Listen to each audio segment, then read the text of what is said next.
Hello there, HQTs. I've got really exciting news for you. Our Friends feature is growing and we've got some super cool stuff going on. If you're on iOS, hopefully you updated the app today. Otherwise, be sure to do so right after the show. If you did update, try swiping to the right now. Here you can find nearby players that you can add as friends. If you connect your address book, you'll see a list of suggested friends as well. And trust me, add some new mates ASAP and keep them close, because they can help you win in the next game.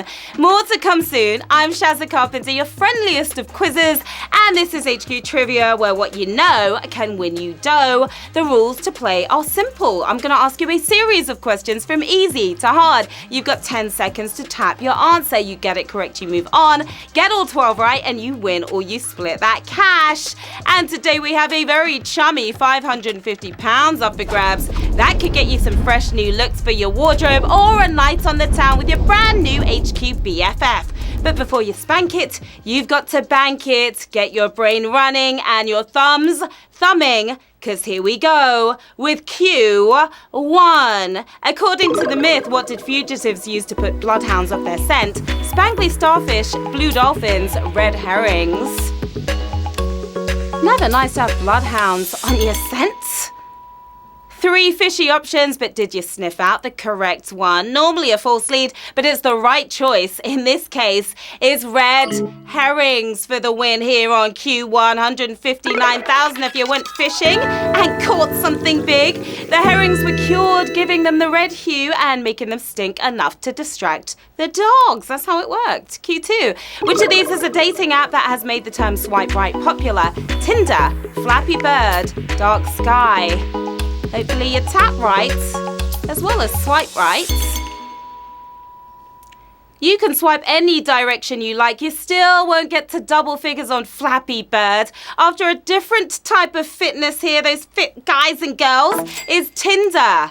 We're talking about, of course, 158,000 if you're there with the tender win. Swiping right on Tinder indicates that you find the person attractive. Swiping left, not so much.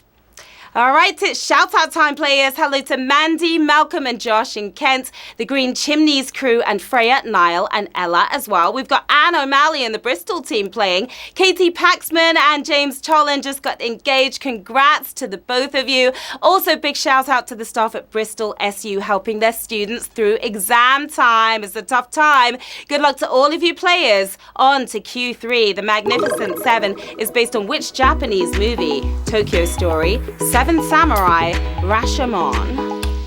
Have you seen The Magnificent Seven? Could help you here. At least Hollywood tried to hide this remake, swapping swords for bullets. It was based on Seven Samurai. Is your winning answer here? 123,000 of you still with us, winning that sword fight. Starring Denzel Washington and Chris Pratt, the 2016 movie was actually a remake of the 60s original, and even that was a westernization of Seven Samurai. They love that movie. Q4. Which of the following names was conceived from a term first used in the 19th century newspaper article? The Grand National, the Ashes, the Ryder Cup. Hopefully you know this article, HQTs. Nobody does sick burns like the tabloids, but they may have gone a bit literal here, creasing themselves. It was the Ashes is your winning answer here, and that was a very tough question. It was brutal. 49,114 if you're still with us. That was hard, though. The Sporting Times printed a mock obituary of English cricket stating the body will be cremated and the ashes taken to Australia. Q5. Metroidvania is a video game subgenre of which other genre? Action adventure, survival horror, real-time strategy. Metroidvania. Take one Metroid game, take one Castlevania game, and you have the makings of a whole category of games. Run for your lives while side-scrolling.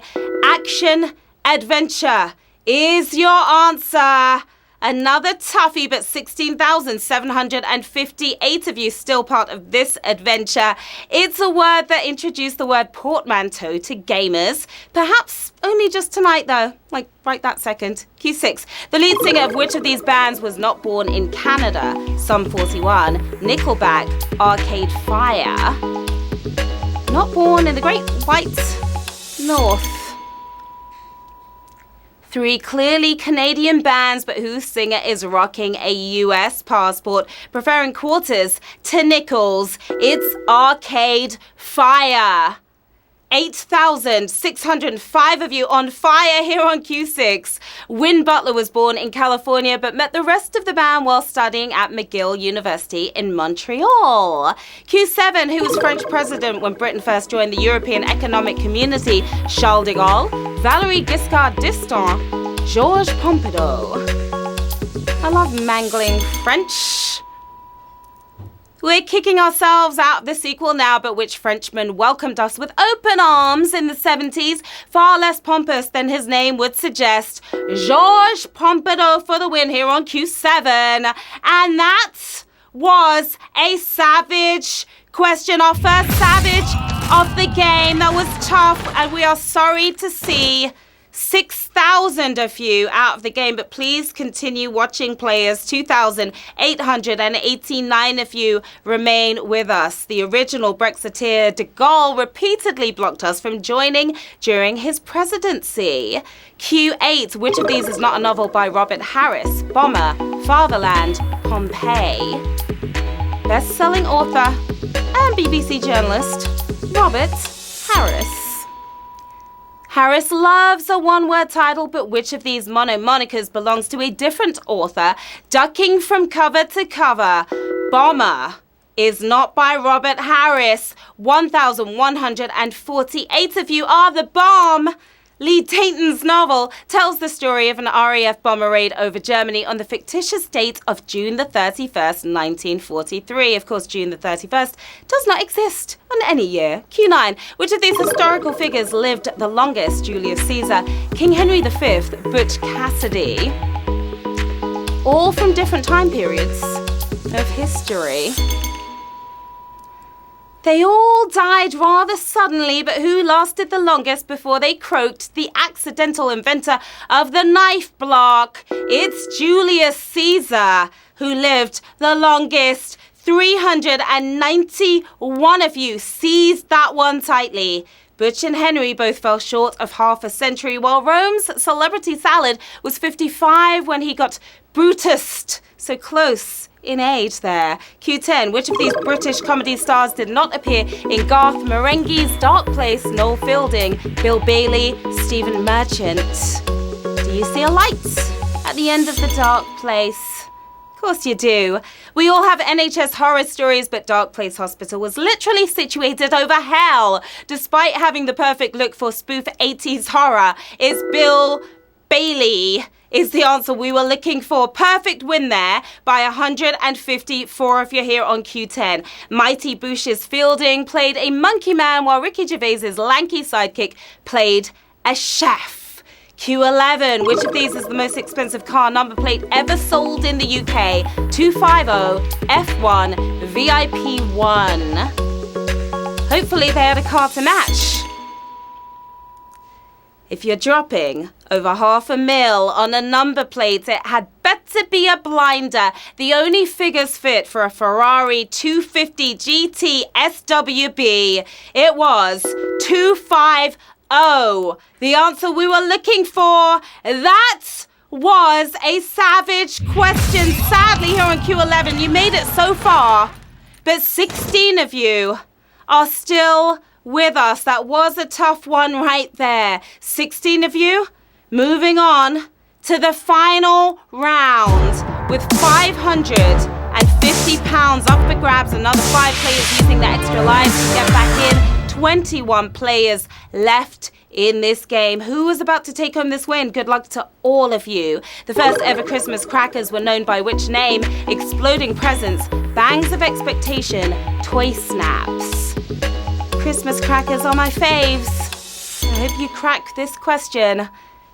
They're the soundtrack to Christmas dinner now, but what were they originally called in the 1860s? Thomas Smith liked the French bonbon, but thought it could be a bit snappier, sounding clunky, but winning your money.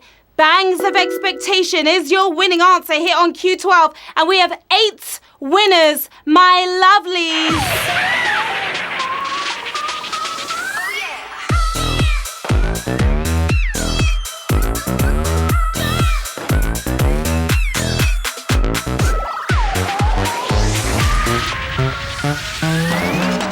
Massive congratulations to our 8 winners in tonight's game. We started with well over 100,000, about 150,000, I think.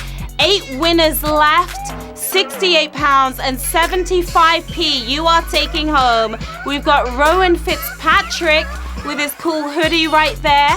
And denim jacket, C. Bailey 8, Length Wave, Joel Wintley as well, and a few other winners. Well done to each and every one of you. What are you going to do with that cash? Maybe rub yourself down with a red herring to throw him off the scent?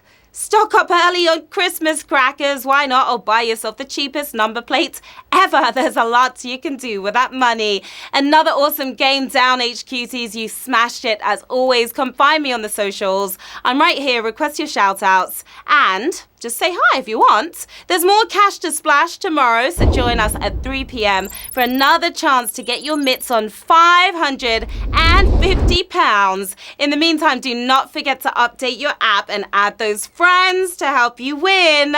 Until then, have a great night, everyone. I'll see you soon. Bye.